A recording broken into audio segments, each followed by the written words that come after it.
You know the feeling before you even open the app.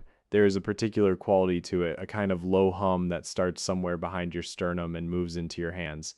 Not urgency exactly, not desperation. Something quieter than that and more insistent. A pull. The specific pull of wanting something you did not know you wanted 20 minutes ago, but now that you have seen it or thought of it or scrolled past it, the wanting has installed itself in you with a weight that feels older and more legitimate than it actually is. Maybe it is late at night and you cannot sleep, and the phone is in your hand, and the algorithm has surfaced something that fits a version of you that you find appealing. The more organized version, the more stylish version. The version who cooks real meals or works out consistently or has a desk setup that looks like someone who has their life together. The item is not expensive. That is always part of it. The item is never expensive enough to require real deliberation. It is just enough to feel like a small yes, a harmless treat, a minor reward for a week that has asked a lot of you. You tap, you add to cart. The checkout is fast because your payment information is already saved, has been saved for years, exists specifically to remove any friction between the wanting and the having, and then it is done. The confirmation email arrives, the package will be here in 2 days, and for a moment, a brief and genuine moment, you feel better, and then the moment passes and the low hum is still there, and you're already scrolling again.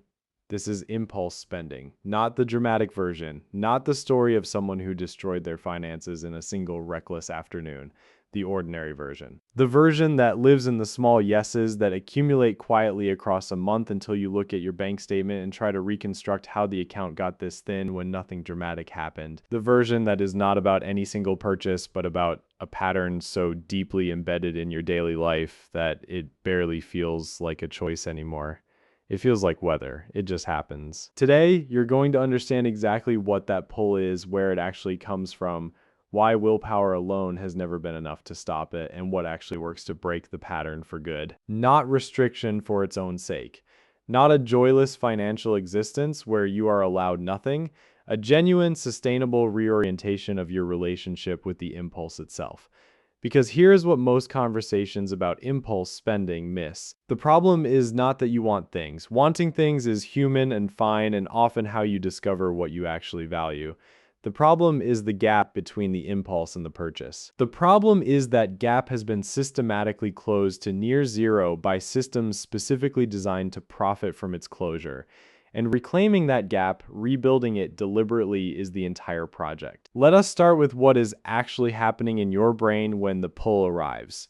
The impulse purchase is almost never about the item. This is the thing that changes everything once you really understand it. You are not shopping for a product, you're shopping for a feeling. And the feeling you're shopping for is almost always one of a small number of emotional states you're trying to achieve or escape. Sometimes it is relief. The week has been hard. The demands have been relentless. The impulse purchase is a small act of self-kindness, a signal to yourself that you matter, that your comfort is worth something, that you're allowed to have something nice.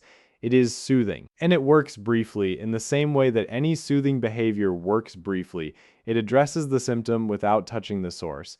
Sometimes it is control. When your life feels chaotic or uncertain or like other people and systems are determining too much of what happens to you, clicking buy on something is a rare moment of pure agency. You decided this. You made something happen. The package will arrive and it will be because you chose it. In a life where real agency often feels limited, the small sovereignty of a purchase can feel disproportionately satisfying. Sometimes it is identity. The item represents a version of you that you want to inhabit. Buying it feels like a step toward becoming that version. The running shoes make you feel more like a runner. The kitchen tool makes you feel more like someone who cooks. The notebook makes you feel more like someone who writes things down and has organized thoughts. The purchase is a rehearsal for a self you're hoping to grow into, and it feels productive even when it is not. Sometimes it is simply boredom or anxiety looking for an outlet. The phone is in your hand because the alternative is sitting with a feeling that is uncomfortable, and shopping is an activity. A structured engagement with possibility and choice and small dopamine releases that makes the time pass and the feeling recede. None of these underlying states are problems in themselves. Relief, control, identity formation, the management of boredom and anxiety, these are all legitimate human needs. The problem is using spending as the primary tool to meet them, because spending meets them badly. It meets them temporarily, and it leaves a residue the purchase you now own and may not really want the smaller account balance, the low-grade guilt that arrives after the relief fades. That makes the underlying needs slightly harder to address honestly next time. This is how the cycle compounds. The impulse purchase provides brief relief from an emotional state. The emotional state returns, sometimes accompanied now by the additional stress of having spent money. The impulse to spend returns, now carrying a slightly more urgent charge because the stress is slightly higher. The purchase happens again. The cycle tightens. Breaking this cycle is not about eliminating wanting. It is about interrupting the automatic connection between the impulse and the transaction long enough to make a real choice rather than an automated one. Let us talk about the interruption, because this is where practical change actually lives. The single most effective thing you can do to reduce impulse spending is to introduce time between the impulse and the purchase. Not forever, not a permanent, no, a waiting period. A pause, a structured delay that creates the gap that the purchasing system has worked so hard to close. The most commonly cited version of this is the 30-day rule. When you encounter something you want to buy that is not a planned necessary purchase, you write it down and you wait 30 days. If after 30 days you still want it, still have room for it in your budget, and still believe it will add genuine value to your life, you buy it. If after 30 days the desire has faded, which it does with remarkable frequency, you simply do not. 30 days is not magic. The number matters less than the principle. Some people use a week. Some people use 48 hours. The right duration is the one that is long enough for the emotional charge of the impulse to dissipate and reveal whether the desire underneath it is real and durable or just a passing response to a stimulus. What you almost always discover when you start keeping the list and watching what happens over time is that most impulse desires are not durable. They feel urgent and real and significant in the moment. But when you return to the list 2 weeks later, many of the items have lost their charge. You look at something you desperately wanted on a Tuesday night and feel nearly nothing on a Friday 3 weeks later. The want was real, but it was not deep. It was a surface response to a combination of stimulus and emotional state that has since changed. The items that survive the waiting period are different. They stay on the list. You think about them occasionally without being prompted. When you return to them, they still feel relevant and considered rather than impulsive. Those are the purchases worth making. Not because you waited the required amount of time and earned the right to buy them, but because the waiting revealed that the desire was genuine and considered rather than reactive.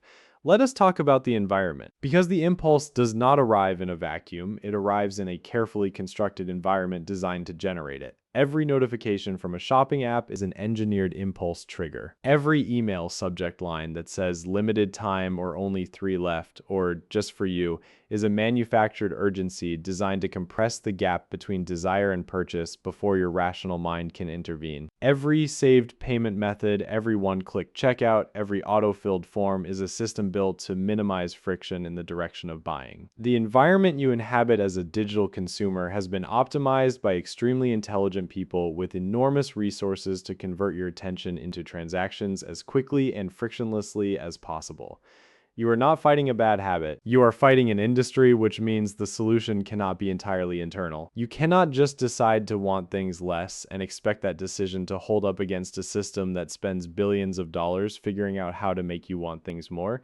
The solution has to include environmental changes. Changes to the environment itself rather than just your response to it. Delete the shopping apps from your phone, not forever necessarily, but remove them from your default environment. The apps that are one tap away on your home screen get used constantly and impulsively. The apps you have to log into through a browser create just enough friction to interrupt the automatic quality of the impulse. That friction is not an obstacle to real purchasing. It is a speed bump for impulsive purchasing.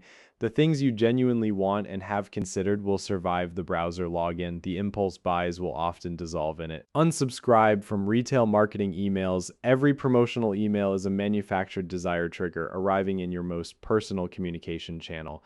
The deals are almost never as significant as they appear. The urgency is almost always artificial. The best time to buy something is when you need it, not when a company has decided to tell you it is on sale. Unsubscribing takes 10 seconds per email. You will not miss the deals. You will miss the triggers. Remove saved payment information from sites you visit casually. This sounds inconvenient because it is meant to be inconvenient in the most useful possible way. The act of getting up and finding your card and entering the numbers manually is not burdensome when you genuinely want something. It is clarifying when you are in an impulsive state. The tiny added friction in that moment is often enough to surface the question, do I actually want this, or am I just in the feeling right now? Curate your social media consumption with spending in mind. The aspirational content that makes up a significant portion of most people's feeds, the beautifully designed spaces and perfectly styled outfits and gleaming kitchen counters and organized closets, is not neutral visual entertainment. It is a continuous stream of ambient desire generation. It creates a background sense of lack of your life being slightly less than it could be if you had the right things that the purchase promises to address. Being intentional about what you expose yourself to is not about eliminating inspiration. It is about recognizing when the content is inspiring you versus manufacturing a dissatisfaction that spending is positioned to solve. Now let us talk about budgeting, because impulse spending does not exist separately from your broader financial structure. It is a symptom of a structure that has no designated place for discretionary wanting. One of the reasons impulse spending is so persistent is that most budgets treat it as a failure rather than a reality. The budget allocates money to needs and savings and debt payments and then expects the remaining money to be spent only on carefully considered, appropriate category compliant purchases. When an impulse arrives, as it inevitably does, it has nowhere legitimate to go. The budget says no, the impulse says yes. Willpower arbitrates, and willpower applied repeatedly in an environment designed to erode it eventually loses. The more sustainable approach is to give the impulse a designated space in the budget. A discretionary spending category, sometimes called fun money or personal spending, that is yours to spend on whatever you want without justification or guilt. The amount is predetermined, funded at the beginning of the pay period, and governed by a simple rule. When it is gone until next time. This category serves two functions. It legitimizes discretionary spending in a way that removes the shame spiral that often follows impulse purchases and, ironically, makes overspending more likely. And it creates a container that makes the limit real and tangible rather than a vague aspiration to spend less. When you have $150 in your discretionary category for the month and you have spent 80 of it already, the impulse that arrives on a Thursday evening is now a real trade-off. If you spend $40 on this, you have $70 left for the rest of the month. That is a concrete constraint that your brain can engage with, not a moral judgment about whether you deserve things. A budget reality that gives you real information and lets you make a real choice. Sometimes you make the purchase and decide the trade-off is worth it. Sometimes you put the phone down and decide you would rather have the remaining capacity available for something that might feel more meaningful. Both are legitimate outcomes. Both are deliberate choices rather than automatic ones. That is the goal. Not zero impulse spending. Conscious impulse spending that lives within a structure you designed on purpose. Let us talk about the deeper work, because budgeting and environmental changes and waiting periods are all powerful tools. But if the impulse is consistently driven by a specific emotional state, the tools alone are managing the symptom without addressing the source.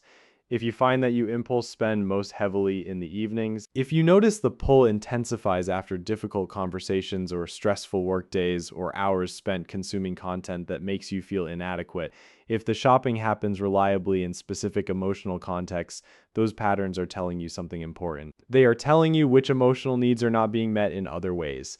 They are identifying the states you are regularly in that currently have only one well-worn exit: the purchase. And while spending can temporarily address those states, it cannot actually meet the needs underneath them. The need for rest, for genuine pleasure, for connection, for a sense of agency, for comfort that does not evaporate in 20 minutes, those needs have better solutions than a package arriving in 2 days. When you notice the pull arriving, before you open the app, before you type the search, you can ask a simple question. What am I actually feeling right now? Not what do I want to buy? What am I feeling? Name the feeling with some specificity, not just bad, tired, overwhelmed, lonely, bored, anxious, hungry, disconnected, frustrated. When you can name the feeling, you can address it. Tired has a solution that is not a purchase. Overwhelmed has solutions. Lonely has solutions. The purchase addresses none of these things at the source. It redirects the attention briefly and leaves the feeling to return when the distraction fades. The solutions that actually work are less immediately available, less convenient, less engineered to meet you exactly where you are. But they last. And each time you choose them over the purchase, you are weakening the automatic connection between the feeling and the transaction. You are rewriting the habit. Habits work in loops. A cue triggers a routine that delivers a reward. The cue is the emotional state or the environmental trigger.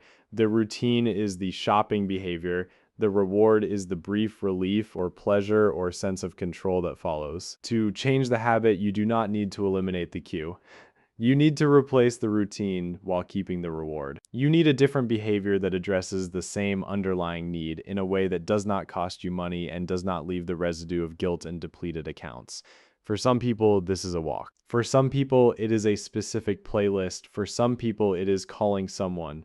For some people, it is a physical activity that uses the restless energy that shopping was redirecting. The replacement behavior does not have to be virtuous or productive in any grand sense. It just has to interrupt the automatic quality of the shopping routine long enough to let the impulse pass. Because impulses pass. That is the thing about them that the purchasing environment does not want you to know. The feeling that feels so urgent and real and impossible to ignore at 8:45 on a Wednesday night will not feel the same way at 10 in the morning the following Tuesday.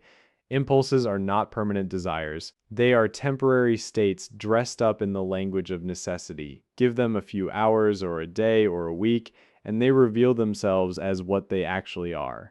Passing visitors that felt like residents. You have been letting them move in, feeding them, giving them your card number and your account balance and your Sunday night guilt. And you have been doing this not because you are weak or undisciplined or fundamentally bad with money, but because nobody gave you a clear picture of what was actually happening in those moments and what you could do instead. Now you have the picture. The pull is real, the feelings underneath it are real, the needs it is trying to meet are legitimate, but the purchase is not the answer to those things. And you have always, somewhere underneath the habit, known that that is why the guilt arrives when the relief fades. Not because spending is inherently wrong, but because some part of you has always known that you were using a $20 solution on a $200 problem and waking up with both the problem and the charge. The breakup with impulse spending is not a moment, it is a practice. It is the 30-day list and the deleted apps and the discretionary budget category and the question you ask when the pull arrives. It is the accumulated weight of small interruptions that gradually loosen the grip of the automatic and replace it with something deliberate.